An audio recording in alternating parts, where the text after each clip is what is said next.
¿Ok?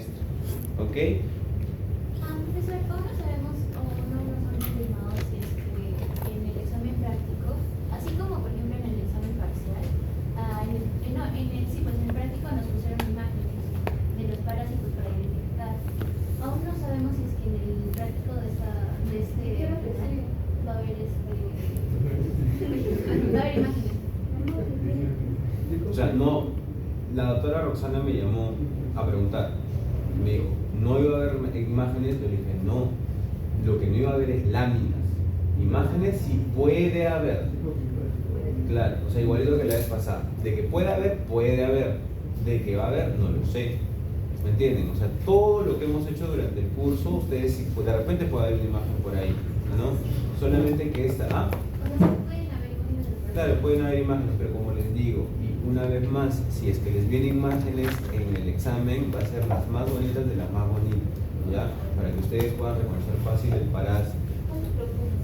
¿Cuántas preguntas en el práctico? ¿Qué dice la fecha? 20 dice la fecha. 10. Exactamente, dura media hora, es exactamente igual que el examen práctico parcial, pero esta vez va a ser de todo, o sea, una mitad de repente de la primera parte del semestre y otra mitad del segundo. Las preguntas son sencillas, ¿sí? Es más, en el grupo B2 hay un 19.6 en el examen práctico, ya, o sea que las preguntas en la sección norte, en la que enseño, ha sido exactamente el mismo examen que nosotros, la misma estructura, y hay 20. Entonces, no digo que ustedes sean peores, sino que no sé qué orientación le habrán dado a sus técnicas de estudio. El examen práctico es tal cual, un examen práctico. O sea, ¿qué creen que les va a venir? Nuevamente, y este ejercicio creo que sí se lo hice la vez pasada. ¿Qué creen que les va a venir en el examen práctico? Fármacos. ¿Qué fármacos creen que te pueden venir? Que sí o sí de cajón te van a venir. Albendazol y mebendazol, ¿no es cierto? Porque tú sabes que por lo menos para muchos parásitos de esta mitad, el mebendazol y el albendazol es el tratamiento de elección. De la primera mitad, ¿qué fármacos crees que puedan venir? Metronidazol principalmente, ¿no? Y acuérdense que tenemos un apartado súper importante en un parásito puntual que es la malaria. Y de la malaria hay unos 4 o 5 medicamentos que sí o sí te tienes que aprender. ¿Ya? La pricalmaquina, la artemisina, la mifloquina, la cloroquina. ¿Ah? El mecanismo de acción es importante, ¿saben por qué, chicos? Porque nosotros tenemos que entender en malaria, por ejemplo, por qué en un paciente en un área no endémica de malaria le da malaria y tú le pones la cloroquina. Si hay alta resistencia a esa cloroquina, tú cambias de medicamento. ¿Me entiendes? Entonces, por eso es importante el mecanismo de acción, porque precisamente esa resistencia se vence con otro medicamento que tiene otro mecanismo de acción que así mata al parásito, que no lo hace el otro, que sí es resistente. ¿Me entienden? Entonces ya hay medicamentos que sí o sí te van a venir. Obviamente va a haber de repente de los 5 medicamentos que te pongo, de repente 1 o 2 que van a ser muy chistosos, que sí los hemos visto en el semestre y que te los puedo preguntar, pero ya eso va para la gente que quiere sacar un 20, ¿no? O sea, obviamente un 20 es para aquel que sí. Pero si es que tú estudias bien lo que tienes que saber, un 18, que es una nota súper decente, es más que suficiente. Después, fármacos. No sé por qué se ponen fármacos. ¿Qué otra cosa más creen que es importante? Ciclo biológico, ¿no es cierto? El ciclo biológico es dentro del informe, con los dibujos y las manifestaciones clínicas, lo que más vale. Entonces el ciclo biológico es súper importante, y no solamente que lo dibujes, sino que lo expliques bien, ¿sí? El ciclo biológico de muchos parásitos. Recuerda que ahora sí va, bueno, con media hora yo creo que más que suficiente tienes con 3 minutos hacer un buen ciclo biológico de cualquier parásito que te pregunte. Un equitococo, ¿cuál puede ser también, ¿no? Los trematos, una fasciola hepática, lo que sea, ¿sí? ¿Qué más? Manifestaciones clínicas, ¿no es cierto? Y algo que hemos hecho bastante énfasis en los informes son las manifestaciones clínicas, dependiendo de en qué momento estamos hablando de la enfermedad. Porque si tú estás hablando de una ascariasis, por ejemplo, crónica, ¿qué manifestaciones clínicas van a primar? ¿Cuáles son las más importantes? Resumen en una palabra. Abdominales. Todo lo que sea abdominal, diarrea, dolor abdominal, etc. Si es que estamos hablando de una ascariasis aguda en fase larvaria, ¿qué manifestaciones clínicas pueden tener? Ajá. por eso es que necesito que repasen, ¿no? Porque ustedes saben que el ciclo de vida del parásito se cumple de tal manera que cuando esté por un cierto tejido, ¿dónde se va la ascaris? ¿Se acuerdan? A los pulmones. Entonces cuando tú tienes, ahí está el ciclo del oso, el síndrome de Loeffler, que ustedes lo han puesto en su informe, ¿me entienden? Entonces yo lo que necesito que ustedes sepan es reconocer una enfermedad parasitaria en las diferentes formas que puede haber. Si hay una fase aguda, una fase crónica, que tú entiendas cómo se comporta la aguda, cómo se comporta la crónica, ¿me entienden? Después, ¿qué más? A ver, prevención. Esas preguntas siempre se las regalo y muy pocas personas han sabido desaprovecharla. Ahora, obviamente, si te pongo el test de Graham, ahora sí lo puedes responder, ¿verdad? Hay otros exámenes que también son muy importantes. ¿Cuáles son los exámenes importantes del laboratorio que tú te podía preguntar? El gota gruesa, excelente. El test de Graham, importantísimo. El Cato-CATS también es importante, que pareció el método de Ritchie. El coproparasitológico también, para que ustedes más o menos sepan qué se puede encontrar. Entonces, esos son exámenes importantes que ustedes tienen que saber. ¿Qué más? Prevención es súper importante, que si sabes el ciclo de vida, sabes la prevención, sabes el diagnóstico y lo demás. Y también importantísimo, chicos, en el diagnóstico sepan si es que en algunos parásitos puede haber formas diferentes de diagnosticar un parásito en su forma aguda, en su forma crónica, ¿no es cierto? Por ejemplo, ¿cuál es el parásito que ustedes han visto el martes? Fasciola hepática. Fasciola hepática, ¿no es cierto? Entonces, ¿cómo diagnosticas fasciola hepática?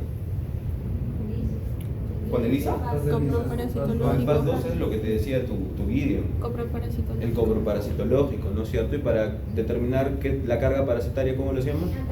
Con el Cato-CATS o Ritchie, ¿no es cierto? Pero siempre y cuando tú puedas encontrar huevos. ¿Quién pone huevos? ¿Qué estadio del parásito? El adulto. ¿Y la larva te puede generar molestias? Sí. Exacto, entonces hay una fasciolasis aguda y una fasciolasis crónica.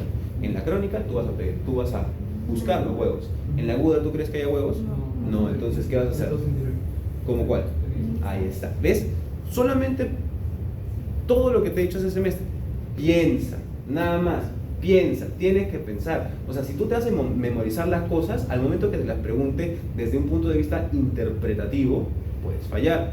En cambio, si tú entiendes muy bien que hay una fasciolasis aguda, una fasciolasis crónica y de repente una extra hepática, la tienes cubierta. Dime.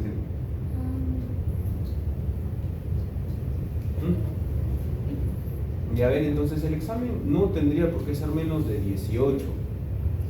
O sea, no hay forma, no tendría por qué tener menos nota. Porque saben lo que se les va a preguntar. Se les puede preguntar un parásito y te puedo poner una imagen de un parásito bien bacán, o sea, bien difícil que ahora que te pongo un gusano de 2 metros, de 5 metros, no sepas reconocerlo. No, o sea, te pongo una cabecita con 4 ventosas y un ganchito. ¿Qué? Ya está. No tiene ganchitos.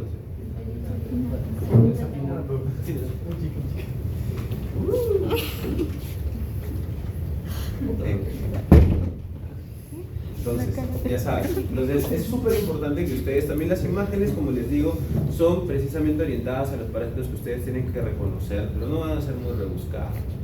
Pero va a ser más morfológico que, por ejemplo, epidemiología de los parásitos. Es que ese es el problema. Necesito que tú sepas la parte morfológica hasta cierto punto. La parte epidemiológica también necesito que la sepas hasta cierto punto. Porque parásito, como les digo, es un curso que solamente se lleva como curso independiente en ciertas regiones del mundo. Tú te vas a Estados Unidos a estudiar medicina, no hay un curso de parasitología, porque a ellos les llega algo de los parásitos.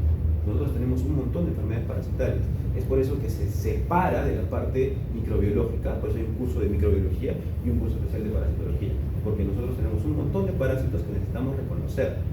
Entonces, la parte morfológica, si bien no es tu chamba, tienes que saber al menos cómo se ve una Taenia solium, cómo se ve una Taenia saginata. Y la parte de epidemiología es súper importante, porque ustedes van a ver, chicos, que cuando terminen parásito y comiencen a ser preguntados en el ENAM, en el examen de residencia, todo lo que quieras, siempre te van a poner, cuando quieran hablar de un caso de parasitología, te van a decir paciente, te van a decir el sexo, la edad y la procedencia.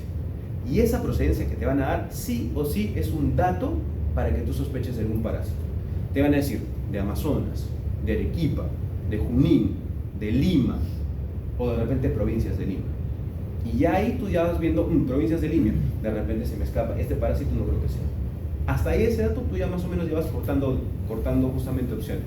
Por eso la parte de epidemio para nosotros es súper importante. Al menos tengan claro ¿Qué regiones son más afectadas de tal parásito, tal parásito, tal parásito, tal parásito? Hay algunas regiones que son un montón, o sea, hay parásitos que están en todo lado, bacán. Pero hay algunos que sí tienen una predilección por alguna zona geográfica puntual de Perú. ¿Me entiendes? Entonces, por eso les digo, chicos, yo no les voy a preguntar absolutamente nada de lo que yo no crea que ustedes necesitan saber. O sea, yo lo que necesito que tú salgas del parásito es que te hagan preguntas básicas del parásito y tú las sepas responder. Ya si quieres ser infectólogo, ya le metes un poquito más de pruebas moleculares y patogenia y todo lo demás. ¿Sí? Entonces ya más o menos están preparados para el examen final práctico. Lo va a tomar la doctora Roxana. Yo le envío un formato, o sea, ella va a hacer las preguntas, pero yo envío un formato único. O sea, yo le envío a todos los docentes un formato único que les digo, la pregunta tal tiene que ser esto, la pregunta tal tiene que ser lo otro. Tú pon el parásito que tú quieras, pero siempre cumpliendo ese formato. Todos los exámenes van a ser igual para todas las series. Ya solamente va a variar el parásito que se ha preguntado en la pregunta 1, 2, 3, 4, 5. ¿Ok? Muy bien. Entonces, ya hemos acabado ahora sí lo que vendrían a ser los parásitos. Hemos visto protozoarios, hemos visto helmintos y ahora vamos a ver otro tipo de parásitos que son los artrópodos. Los artrópodos nos importan ¿por qué, chicos? Porque precisamente hay algunos que pueden transmitir enfermedades, otros que pueden exacerbar enfermedades y otros que pueden causar precisamente enfermedades. Es por eso que los vamos a ver de manera puntual y me voy a detener en los parásitos que yo crea que ustedes principalmente tienen que saber qué es lo que generan, cómo lo tratamos y cómo lo detectamos. ¿Ok? Entonces, el día de hoy vamos a hablar sobre pulgas y dentro de las pulgas tenemos el Tenocefalides, Pulex y Tunga. Vamos a ver aquí cuáles son los que generan problemas reales, porque acá el problema de las pulgas, chicos, ¿cuál es el principal problema de las pulgas para nosotros? ¿Qué creen? Transmisión de enfermedades. Exacto. Entonces, cuando hablemos de pulgas, chicos, no nos va a preocupar tanto que nos pique la pulga y nos salga una roncha, sino que estas pulgas trabajan como vectores de algunas enfermedades bacterianas. Ahora, y virales, perdón. Ahora, piojos, pedículos humanos y pitirios pubis. Pedículos humanos, chicos, ¿qué creen que generen? Pediculosis. Y acá, pitirios pubis. Pubis, ¿a qué crees que se refiere? Entonces, es una enfermedad de transmisión sexual. Corta relaciones. Tú llegas esto a tu casa y ya sabes que te van a terminar, ¿no? Moscas, Dermatobia hominis. ¿Por qué me importa, chicos, saber sobre moscas? Miasis. Y es muy importante porque hay algunos pacientes inmunosuprimidos que pueden generar una miasis brutal que pueden inclusive llegar a amputación de miembros. ¿Ya? Ácaros, Sarcoptes scabiei. ¿Qué enfermedad causa el Sarcoptes scabiei? Escabiosis. Es una enfermedad que ya tú conocías inclusive antes de entrar a medicina. Te apuesto que la palabra la conocías. Sarna. Entonces acá vamos a hablar de los sarnosos, Sarcoptes scabiei. Y por último tenemos las garrapatas del género Ixodes, ¿no? Que también, al igual que las pulgas, actúan como vectores.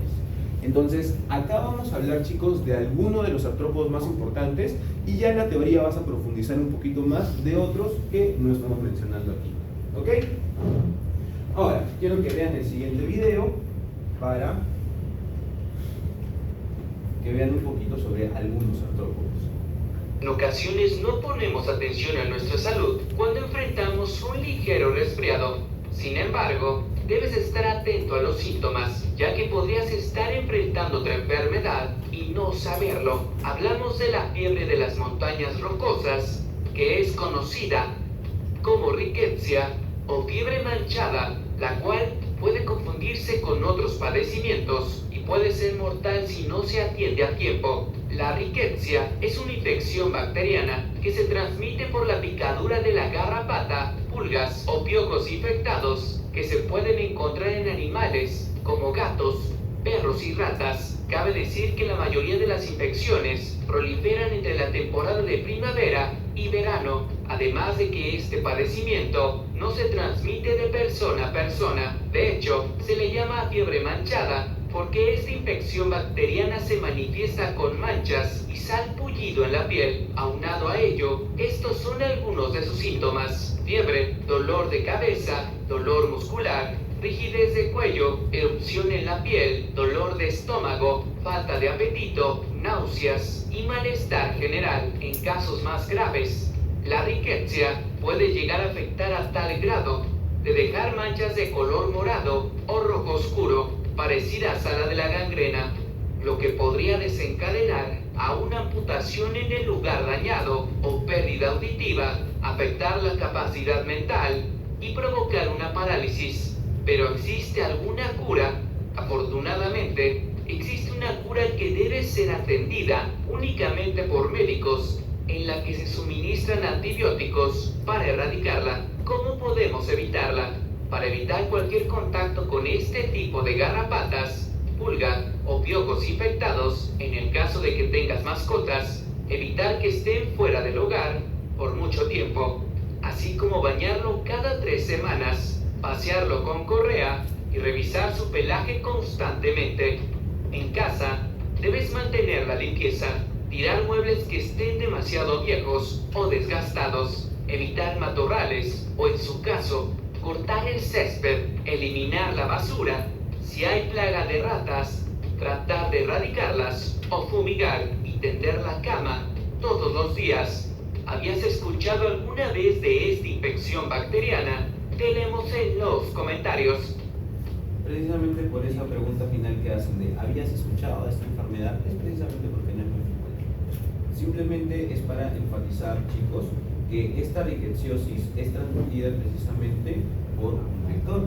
Y precisamente eso es lo que vamos a hablar hoy. Nos vamos a enfocar principalmente, chicos, en aquellas enfermedades que nos importan desde el punto de vista clínico. En cuanto a las pulgas, ustedes van a ver que dentro de sus características morfológicas vamos a encontrar la cabeza, que es más larga que ancha, es una característica muy importante de las pulgas. Tiene un par de antenas clavadas, ojos simples y tiene un aparato picador, ¿no? Que es este de aquí, y tiene la presencia del peine enal. En el caso del tórax, no tiene alas, tiene 3 pares de patas saltadoras y presenta uñas para la fijación. Y el abdomen es amplio y comprimido, consta de 10 segmentos. ¿Te importa? No, por eso Rose está durmiendo, porque tampoco es importante. Entonces, lo que nos importa aquí es precisamente, chicos, en dónde lo vamos a encontrar y qué enfermedades pueden transmitir. En este caso, por ejemplo, chicos, esta es la que nos molesta a nosotros, la Pulex irritans, que es la que afecta al hombre.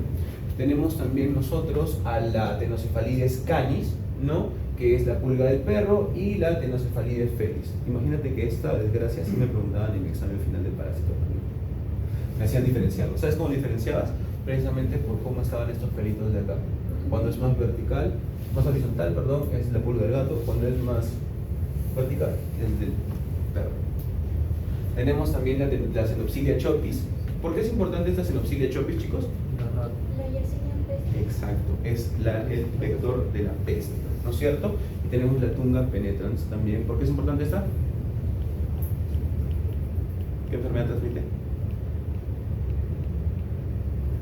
Oh. ¿No les han enseñado el micro? No.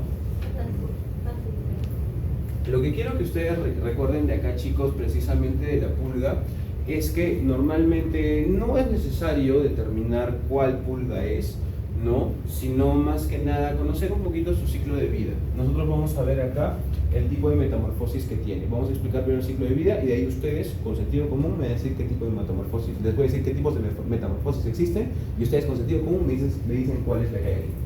Entonces, nosotros vamos a ver que los huevos son expulsados de la hembra al ambiente. Estos huevos se transforman en larvas. Estas larvas justamente van a pasar a su forma adulta, que como ven ha cambiado muchísimo, ¿no es cierto? Luego las hembras adultas van a penetrar el estrato granuloso del epidermis, o sea, justamente la parte más superficial, y van a comenzar a colocar ahí sus huevos. Entonces, como ustedes ven acá, chicos, por ejemplo, tenemos un estado larvario, luego tenemos una forma adulta. Ha cambiado bastante acá. Tenemos dos tipos de metamorfosis, una metamorfosis incompleta y una completa. ¿Cuál creen ustedes que tenga este parásito? Completa, porque justamente miren la diferencia entre la larva y la forma adulta. Eso es algo que normalmente también se suele preguntar en algunos exámenes, que no va a ser nuestro caso. ¿Ok?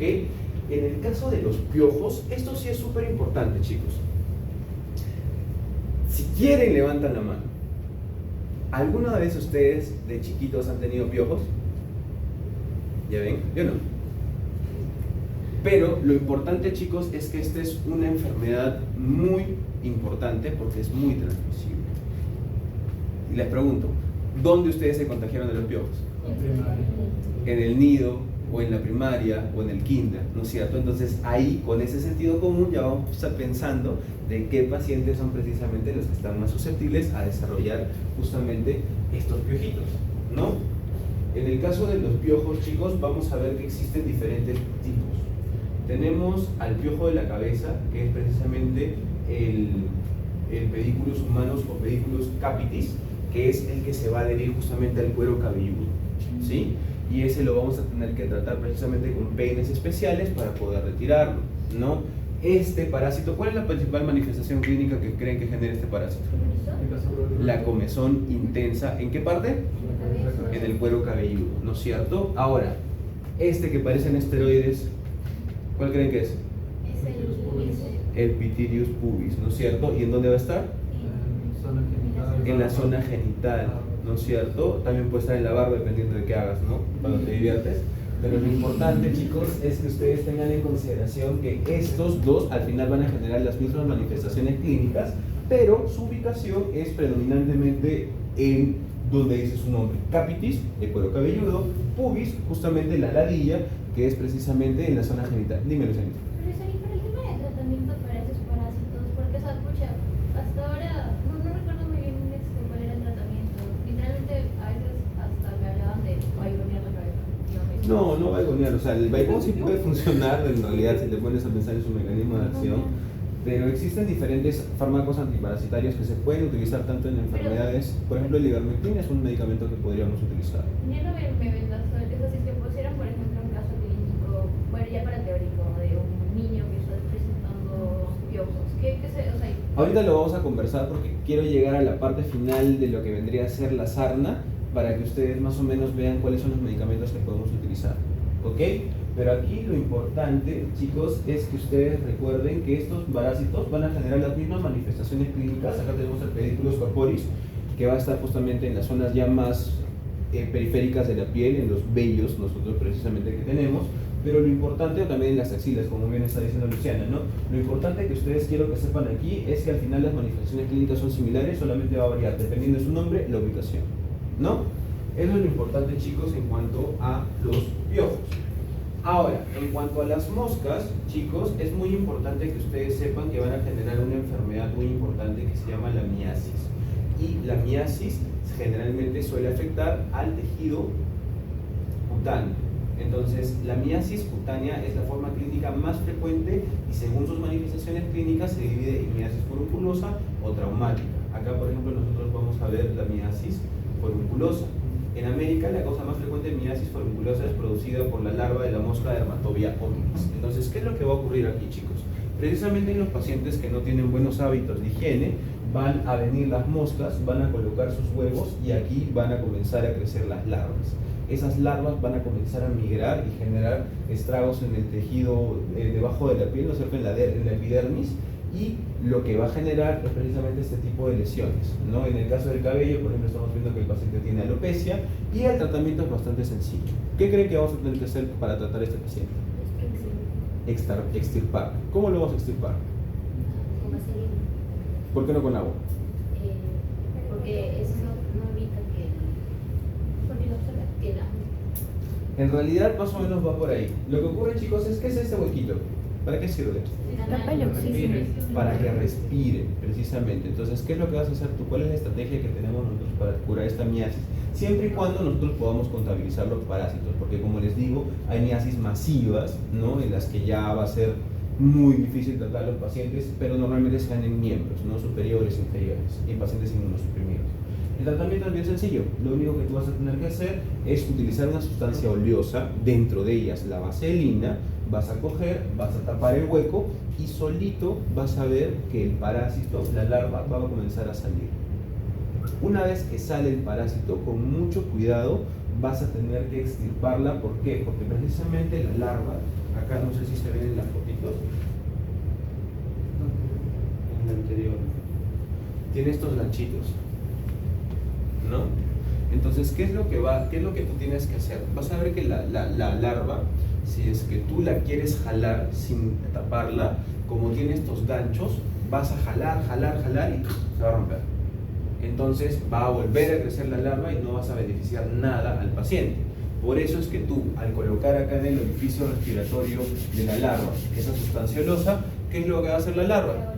Va a voltearse, y una vez que se voltee y estos ganchos estén en la otra posición, ya vas a poder extirparla con mucho más calma. Por eso simplemente es paciencia. Ya ahora mis alumnos que están en parásito conmigo y ahora están en el internado, ya han tenido la experiencia de tratar miasis. Entonces, así de sencillo, no es nada del otro mundo. Dime, Bianca. Cuando hay una miasis, lo único que podemos hacer es retirar el parásito de esa manera. Es que en realidad, no, es que como te digo, el tratamiento, como te das cuenta, acá tenemos solamente una larva, dependiendo obviamente de cuántas podamos hacer. Pero el tratamiento más efectivo para matar la larva es precisamente extirparla tú mismo. Ya ese es el principal método que tenemos nosotros para erradicar esta miasis.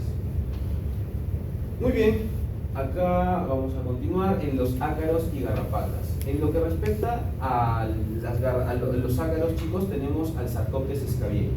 Este parásito es chiquitito, mide entre 0.3 y 0.5 milímetros.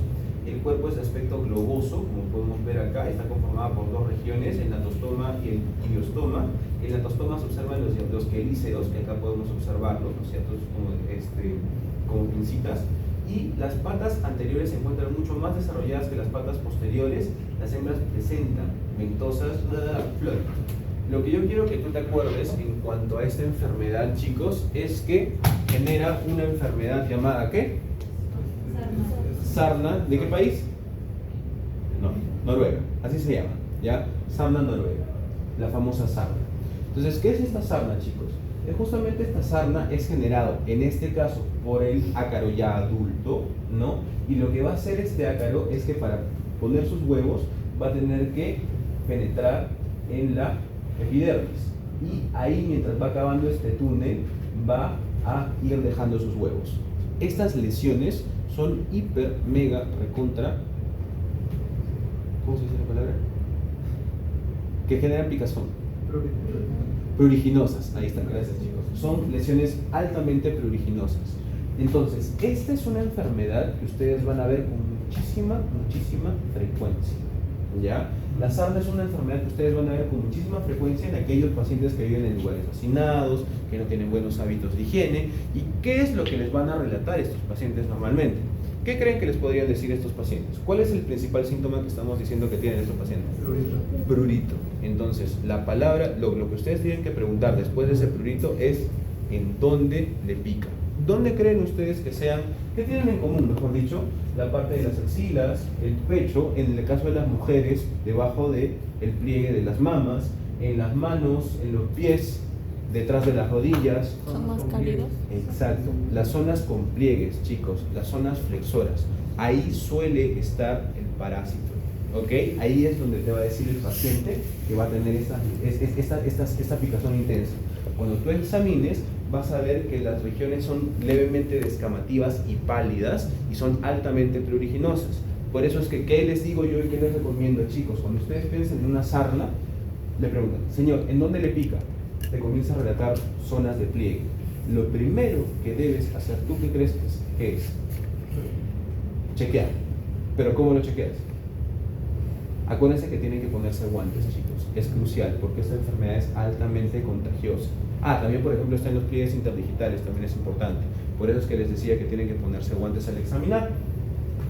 Y bueno, esta sarna noruega, como les digo, chicos, es súper contagiosa. Por eso es que si un paciente llega con esto, ustedes tienen que decirle al paciente, ¿sabe qué? Señor, señora, yo sospecho que usted tiene sarna, no se preocupe, le voy a dar un tratamiento muy efectivo, pero necesito que venga usted y toda su familia.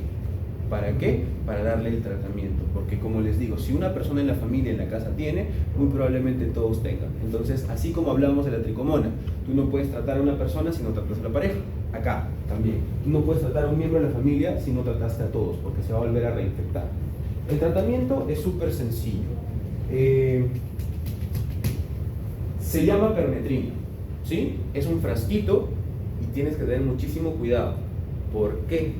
Porque si tú no le explicas al paciente, ¿cómo nosotros utilizamos el albendazol o el mebendazol, chicos? Un seco, un shot. Y con eso ya estamos tranquilos. Si tú no le explicas, el paciente también va a coger esa permetrina y se lo seca. Y tú lo que debes explicarle, por eso es que yo se los explico a ustedes, es que este medicamento es tópico. O sea, tú lo que tienes que hacer es decirle al señor, ¿sabe qué? Coja un algodón, pasee todo el frasco y antes de dormir, écheselo todito. Se duerme el paciente, al menos unas 8 horas tienes que dejar que haga efecto esta permetrina, y al día siguiente que se lave todo eso y tú ya puedes contar que el paciente debe estar curado, porque has dejado 8 horas al medicamento hacer su efecto. Pero entonces solo sería de una única vez de tratamiento. Mira, lamentablemente estas enfermedades, como son de países en vías de desarrollo, no existe una guía oficial. Pero ¿qué te dice normalmente el Ministerio de Salud? Que si bien podías dar una monodosis, o sea, un tratamiento de una sola vez, lo recomendable es que a las 2 semanas le vuelvas a aplicar lo mismo. Entonces, acuérdense, chicos, que aquí en este caso el tratamiento es tópico. ¿Ok? Es súper importante que tengamos eso claro. Ahora, ya hemos hablado de la sarna, lesiones pruriginosas, vamos a ir con las garrapatas. En este caso, chicos, las garrapatas son bastante interesantes porque van a poder multiplicar muchísimo su tamaño, ya que estos parásitos son hematófagos. Y lo que más nos importa de estas garrapatas, uno, que son arácnidos, tienen 8 patas, 4 pares, y lo que nos importa también de acá, chicos, de las garrapatas, no nos explican acá, es que son justamente vectores de muchas enfermedades bacterianas, ¿no? Por ejemplo, ¿saben qué enfermedad pueden transmitir las garrapatas?